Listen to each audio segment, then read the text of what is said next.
अस्सलाम अलैकुम उम्मी। मरियम ने घर में दाखिल होते ही पुरजोश आवाज में सलाम किया। इसके पीछे इसके दोनों बेटे भी थे। घर में मुकम्मल खामोशी छाई हुई थी। नानो कहाँ है?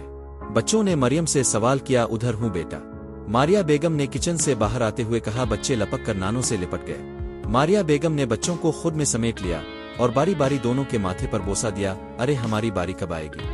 आप फिर ऐसे ही लाइन में लगे रहेंगे? मरियम ने नाज से कहा। अरे बिलविंगो, तुमने तो मुझे अपनी बेटी ही भुला दिया। नाजिया बेगम ने हंसते हुए कहा और मरियम को गले लगा लिया। मरियम ने मोहब्बत से अपनी माँ के हाथों का बोसा लिया। इतवार को इतनी खामोशी, सब कहाँ हैं? मरियम ने अतराफ का जायजा लेते हुए पूछा। तुम्हारे अबू करीबी मार्केट से सौदा सलफ लेने गए हैं। किरण के सर में दर्द है, वो अंदर लेटी हुई है। तुम्हारे भाई बच्चों को स्कूल छोड़ने गए हैं। मारिया बेगम ने फटा सबके मुताल्लिक बताया। भाभी मैके चली गई। मैंने तो पहले कॉल करके अपने आने की इत्तला दी थी। पूरे दिन बाद आई हूँ मैके। मरियम कदरे खफा हुई। अगर मुझे मालूम होता कि मेरे आने की खबर सुनकर भाभी मैके चली जाएगी तो मैं तो इत्तला देती ही नहीं। लाडली और जल्दबाज मरियम एक ही सांस में बोलती चली गई। अरे बेटा, सांस तो लो, आते ही मूड खराब कर लिया। मारिया बेगम ने हंसते हुए कहा। मैंने तुम्हें बताया था कि तुम्हारी भाभी की बहन कोयटा से आई हुई है। परसों इसकी वापसी है।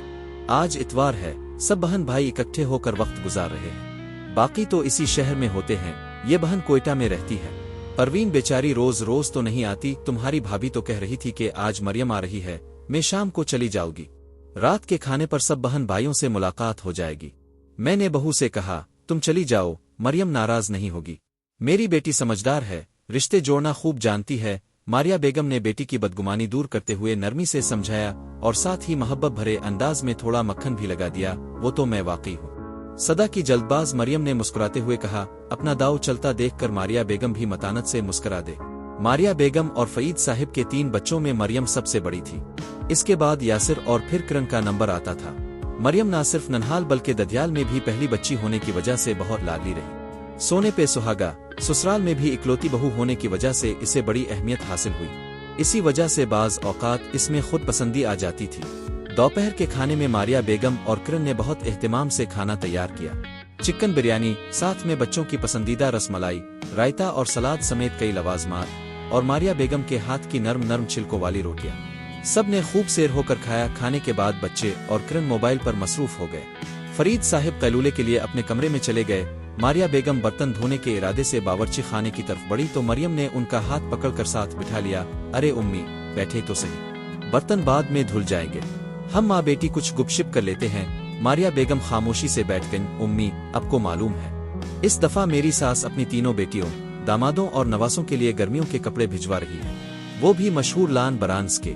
और भी बहुत सी चीजें आ रही हैं। उम्मी, अब भी इस बार मेरे सूट के साथ फहद के लिए भी एक सूट भिजवा दे। अपने नवासों के लिए तो अब जरूर कुछ भेजेंगी ना? आखिरकार मरियम ने बात कह ही दी। बेटा, तुम्हारे ससुराल और मैके के माशी हालात में बहुत फर्क है। तुम्हारी सास को तुम्हारे मरहूम ससुर की पेंशन के साथ मार्केट में मौजूद 4 दुकानों का किराया भी मिलता है। अहमद भी अच्छी पोस्ट पर है। इसकी तनख्वाह तुम्हारे अबू और यासिर की तनख्वाह से कई गना ज्यादा है। वो साहिब हैसियत लोग हैं, हमारा उनसे क्या मुकाबला। बेटा, ब्याही बेटियों को ईद पर देना दिलाना तो होता है, मगर गर्मियों के लिए अलग से देना हमारे लिए आसान नहीं। वैसे भी कई सालों से ईद गर्मियों में ही आ रही है, इसलिए हम तो ईद पर ही लान के सूट दे देते हैं। तुम तो जानती हो, तुम्हारे अबू और यासिर की आमदनी से घर का गुजारा ही मुश्किल से होता है। यासिर खुद बाल बच्चों वाला है, बच्चों के हजारों अखराजात होते हैं। शुक्र है हमारी बहू भली है, इसने अपने पैसों को कभी अलग नहीं किया। तुम्हारी खाला अगले साल किरण की शादी की बात कर रही है, इसका जहेज भी तैयार करना है। तुम महंगाई का हाल तो देख ही रही हो, जैसे इफरी बनकर हर चीज को निगलने पर तली हो। ऐसी महंगाई में बेटी का फर्ज खुश असलूबी से पूरा हो जाए, ये भी अल्लाह का बहुत बड़ा करम है। माँ की बातें सुनकर मरियम परेशान हो गई। उम्मी, मेरी सास क्या कहेंगी? एक ही प्यारी बहू है, और अगर ऐसे भी गिफ्ट ना दे सके तो? मेरी सास 3 बेटियों को इतना कुछ देती है। मरियम की सुई वही अटकी हुई थी। अरे बेटा, तुम्हारी सास बहुत अच्छी और समझदार खातून है। मैं तो रोज अल्लाह का शुक्र अदा करती हूँ कि मेरी बेटी के ससुराल वाले ना सिर्फ खिले हाथ वाले हैं, बल्कि खिले दिल वाले भी हैं। तुम्हारी सास ने तुम्हें कभी पहनने ओढ़ने में कमी नहीं दी। अपनी बेटियों और तुम में कोई फर्क नहीं रखा, ना ही तुम्हारे मैके से किसी बात का गल्ला शको किया। बेटा, अच्छे और खानदानी लोगों की यही पहचान है। माना कि दुनिया में अच्छे लोग कम रह गए हैं, लेकिन तुम्हारी सास और शौहर उन्हीं नेक लोगों में से है। बेटा, अल्लाह का शुक्र अदा क्या करो। हालात जो भी हो, अल्लाह तुम्हारे साथ है। मारिया बेगम ने बेटी के चेहरे पर निगाह डाली तो दिल पसीज गया। अच्छा बेटा, तुम परेशान ना हो, तुम्हारे अबू और मैं कुछ ना कुछ कर लेंगे, इंशाअल्लाह हो जाएगा। मारिया बेगम ने दिल में जोर तोड़ करते हुए अपनी परेशानी को छुपा लिया। बेगम अब के शाही मलबूसात साल के बाद आ ही गए। लगता है इस दफा मास्टर साहिब ने सोने के तारों से सिलाई की है। सिलाई की अदायगी करते हुए मुझ नाचीज की जेब खाली हो गई। फहद ने मुस्कुराते हुए कपड़ों वाला थैला मरियम के हाथ में थमाया। मरियम फौरन कपड़े देखने लगी और साथ साथ तबसरा भी करती गई। फहद और इसकी उम्मी मरियम और बच्चों की कैफियत देखकर मुस्कुरा दिए। अरे ये क्या कर दिया? मरियम ने दर्दनाक चीख मारी। अरे सत्यानाश हो गया, ये किसके नाप का सिलाई कर दिया है?